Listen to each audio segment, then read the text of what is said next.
महाराष्ट्रामध्ये आरोग्य विभागात कथित कॅथलॅब घोटाळा झाल्याचं समोर आलंय।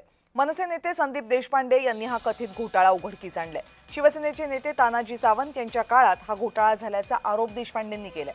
या प्रकरणी संबंधित मंत्री आणि अधिकाऱ्यांची चौकशी व्हावी अशी मागणी देशपांडेंनी केली आहे। 345 कोटी रुपये जनतेचे खरेदी न करता कॅथलॅबचं पेमेंट झालेलं आहे।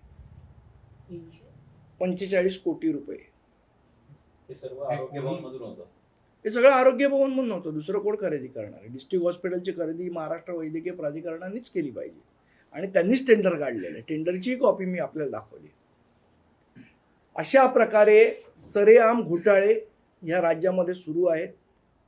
प्रकल्प अपूर्ण असताना कंत्राटदाराशी संगनमत करून शासकीय निधीचा अपहार व रुग्ण सेवेचे नुकसान केल्याबद्दल जबाबदार अधिकारी आणि कर्मचारी यांची नावे आणि पदे जाहीर करा आणि सखोल चौकशी निलंबनाची कारवाई करा।